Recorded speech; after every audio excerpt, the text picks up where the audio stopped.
everyone. Good evening, guys. Good evening, good evening, good evening. Come on in wherever you are. Welcome back to another session of Talk with Glow. We're almost a month old since the channel started, and I hope you've all watched all the videos so far from 1 to 4. This evening, I've got a guest, guys. Yes, I'm not alone today. I have a guest, a special guest, my editor, the person who edits my videos, and my daughter, Tara. Hello everyone, hi, I am the editor and the daughter. So we're going to do a mother-daughter session where she wants to ask me some questions, and I thought, well, if you're going to be asking me questions, I need to ask you some questions too. It was really her idea to do this session as well, and I quite liked it, so I went along with it, and here we are. We didn't plan on coordinating, guys. It's just a random, believe it or not. So 24 in total. So I'm going to get to know my mother a bit, and my mother's going to get to know me. So question number 1, what is one word you would use to describe motherhood? I'd say fulfilling. Fulfilling? Yes. That's lovely. That would be my one word. That is lovely. What's one thing you think I did well as a mom? Ooh. You've done quite a few things well as a mother, but I would say number 1 would be patience with Ryan, my autistic brother. That really means a lot. And you know what, Tara, that is such an important one, because prior to Ryan, I was never really that patient in certain respect, in certain aspects. And funnily, I did my autism video not last week, the week before, and that was something I mentioned in the video as well, guys, that Ryan has taught me patience since his autism diagnosis. So that I will take, and thank you for that. Question to Mum. What is one word you would use to describe raising me? What in one word? Challenging one.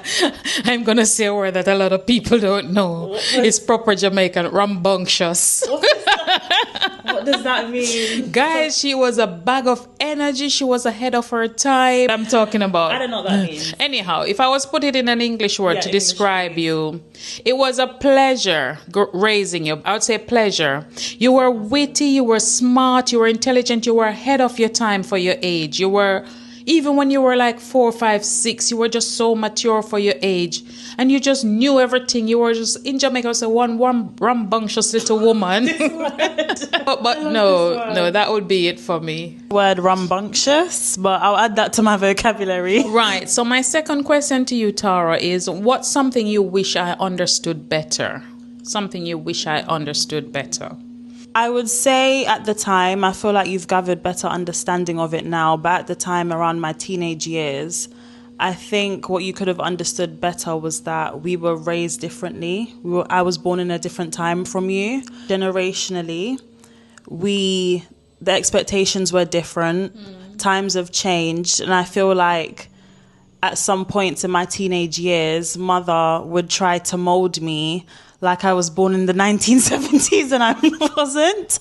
On different things, cultures are completely different. As of recently, you've most definitely understood the assignment. I totally understand where you're coming from, because I was born in the 70s, raised in the 80s, in Jamaica also, which is different. The culture, the lifestyle, the way we raise kids is different from here.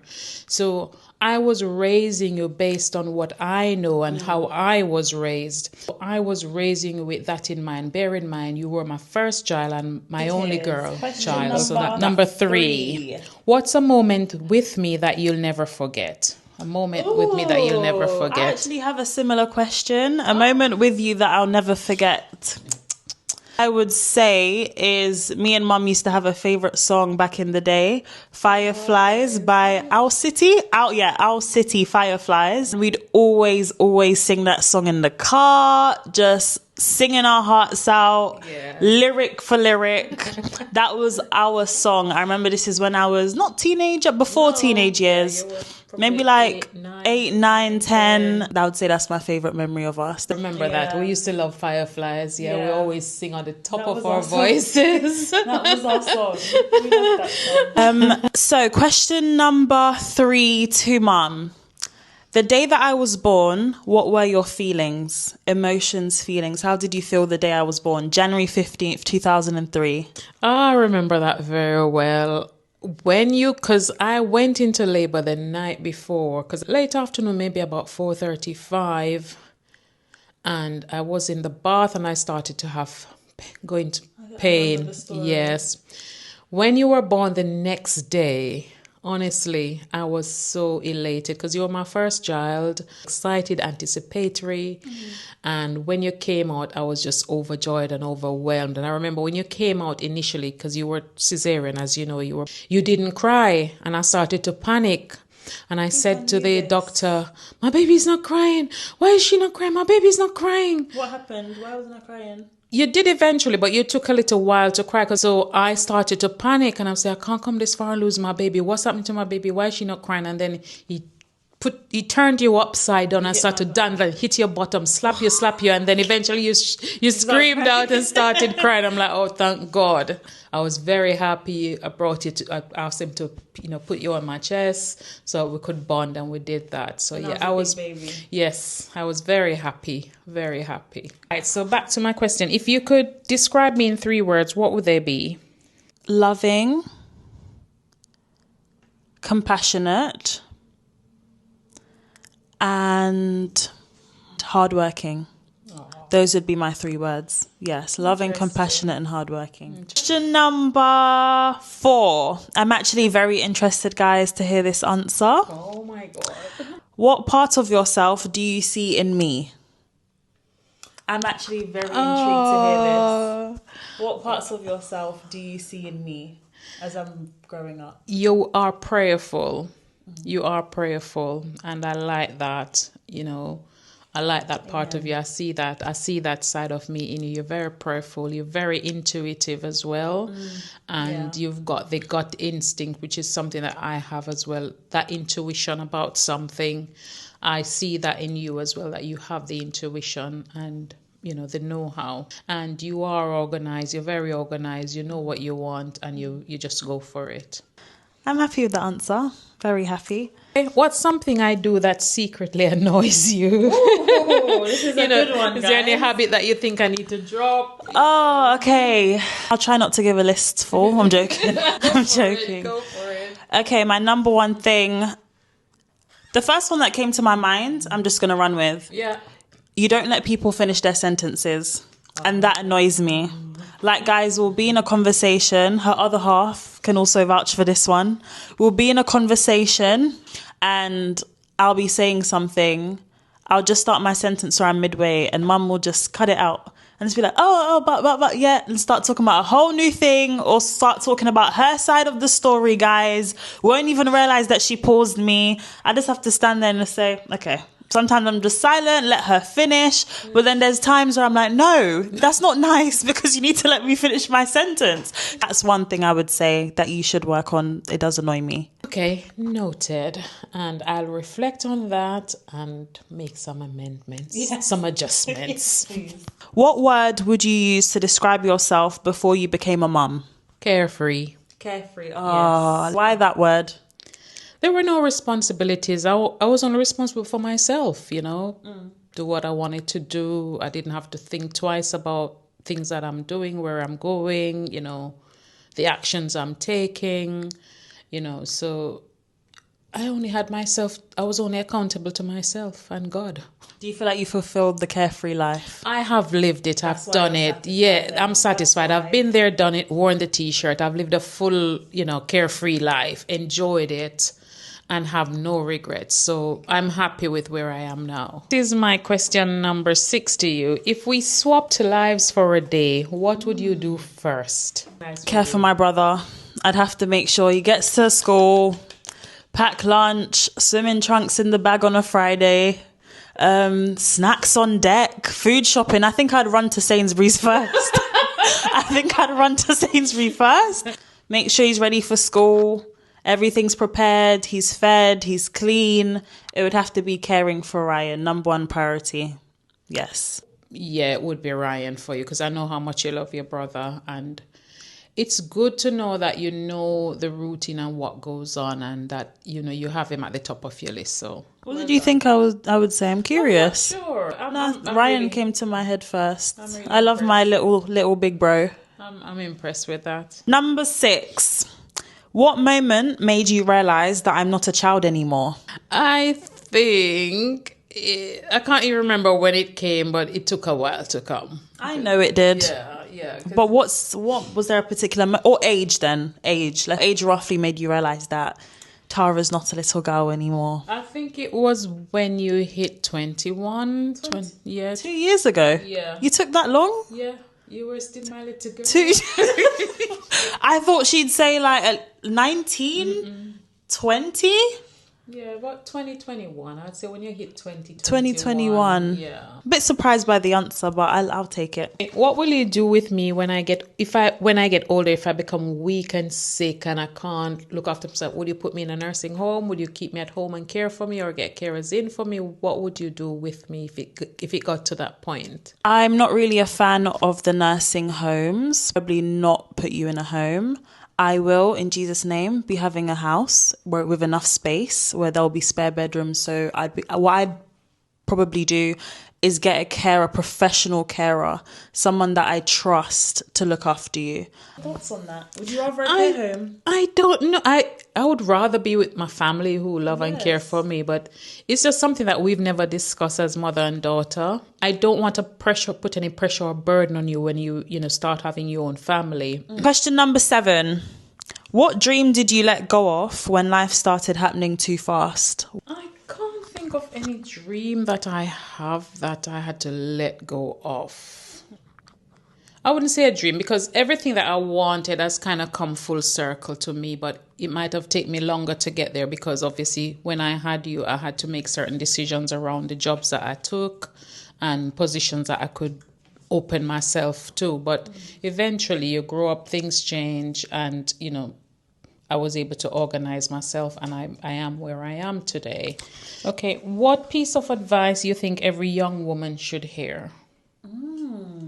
So young women your age. Honestly, a long list, because I feel like even though I'm only 23, I have experienced a lot within my 23 years of life, and there's a lot of lessons that I have learned for myself. But I would say the number one, truly find yourself, love yourself, and be your true authentic self.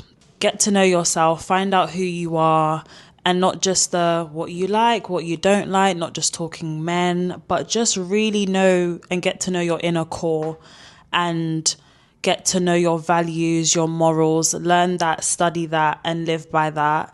Just love yourself. Project the love that you project to others into yourself, pour into yourself, and just be your true authentic self, because it's very hard these days, especially my generation at 23. Society, I feel like, has made people so blinded by expectations and how life should be as a 23-year-old in your 20s. And I'd say just to follow your own path. Don't compare yourself to others. Just be true within yourself and understand that the only competition is you versus you, your true self, and don't try to be anyone else other than what God placed you on this earth to be, who to be. That would be my advice to women my age. That's great advice, Tara. Well done. What made you feel the most loved within your childhood? It would have to be the outdoor life. Running up and down outside, growing up in Jamaica, everything is like, you're so free. Parents just allow you to roam the bushes, the trees, you climb trees, everything. It was just, I was the youngest. Yeah. So, when school is on holiday, my brothers, I only have one sister, so my brothers would go to the river sometime with my sister, and I would be tagging along, and they look after me, make sure I'm not, make sure I'm not drowning and going in the deep water. Yes, that I grew up with. I grew up with love. Right. So, what's something you think I was too strict about? Too strict? Yeah. I don't actually think you were strict about anything. I had a good life in my teenage years. Mum wasn't strict on me going out, or the only thing I wouldn't say you were strict on, but you're a bit cautious with, was sleepovers. Sleepover, basically. That's why I didn't say, I wouldn't call it strict, because I was still able to have that freedom and flexibility. I personally don't think you were strict with anything. Not that I can remember anyway. If there was one thing that was like a no for you, I think I'd be able to remember. Oh, I'm actually really excited to hear this one. What's a piece of advice you would give me for when I have my own kids? Aww. Yes. And this is documented, so I'll always keep this safe to me. Your kids are your priority. So what I would say is nurture your kids, nourish them. I want to say nourish, I don't mean literal food. Yeah. Nourish them spiritually, nurture them, spend time with them, make memories with your kids, and do the best you can by your kids so that when they grow up, they will know that you have done all you can and you feel within yourself that you've done the best by these children. Yeah? So that's my advice to you. There's loads of other advice that I could give, but yeah, but that's, you know, that would say nourish your kids, nurture them, spend time with them. That's beautiful. Thank you. Noted. What's something you think I was too soft about?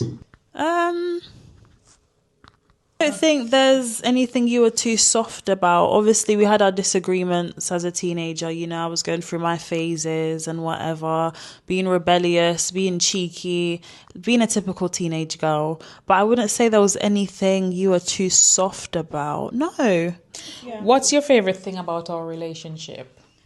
I would say we connect emotionally. As I've grown up, as I've stepped into womanhood, I feel like we have an emotional connection where, because we're so intuitive and because you have obviously lived it, because I know I can come to you for advice, we have that connection where if I need advice, if I need help, I know my mum will understand on a deeper level. And I feel like we understand each other when it comes to almost anything and everything, even though sometimes we might bump heads. Capricorn in us. Yeah, it's bound to happen, nature. But other than that, I feel like we connect on a deeper level emotionally. I feel like I most definitely got that from you. We empathize with the smallest of things will make us tear up. Yeah. The other day, Mum got me a book. I started crying over a book. But with me, it's not the gift, it's the thought behind it. And there was a really lovely message in the book. She knows I love reading. She knows I'm into my investing and trying to better my money habits. So she got me a book about wealth.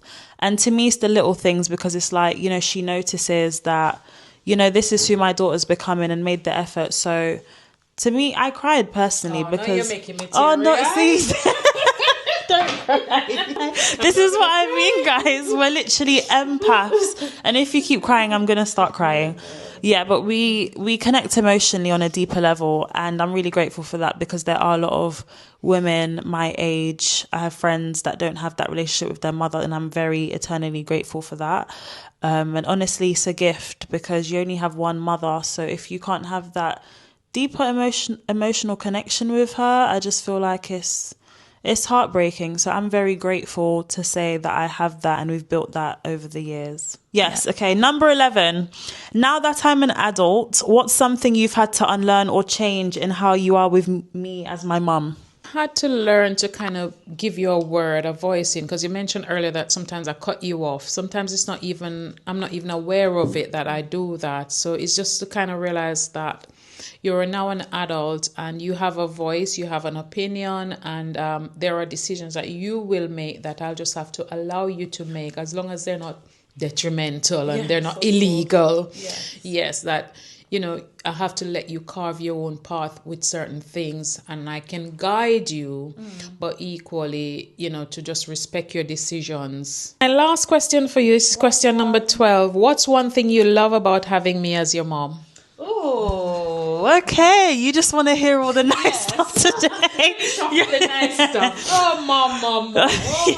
Oh, me. I would say the safeness of it, because you'd be surprised, like I said. not a lot of women my age have had or have a relationship with their mother. So I don't know where I'd be without you, honestly, because that's why I said you're so compassionate, you're so caring. You think to help out before I even ask, or sometimes I won't even ask and she's already there doing it. And it's just like, I'm grateful for that support system and knowing I have someone there, my number one supporter, you know, no friend, no partner can compare to your mother. So I feel like just knowing that I have you, you know, I would say you've sort of molded me into a mini you, which I'll always carry with me. Hey, my last question, guys. To you, mother, what is your favorite / best memory that you have with me? So many great memories with you, honestly. But the one that sticks out most to me is not when you were small, is the trip we took to Thailand together and Dubai. Yes, that was lovely. Why that one? I think that was just special for us. Yeah. Even though it wasn't our trip per se. That, yeah. But the experience. Yeah, because you were so much older and we're visiting new countries together that we've both always wanted and stayed in beautiful places. And that memory just sticks out for me. Yeah. Oh, I didn't expect that one. That's lovely. All right, so guys, we've come to the end of our question and answer and our mommy-daughter session. Thank you so much for tuning in and thank you for listening in. Like, comment, share, subscribe, thumbs up. Right, guys, so thank you. I hope you enjoyed this session and we'll see you next Sunday. Bye. Love you. Have a great week, everybody. Bye-bye. Mwah.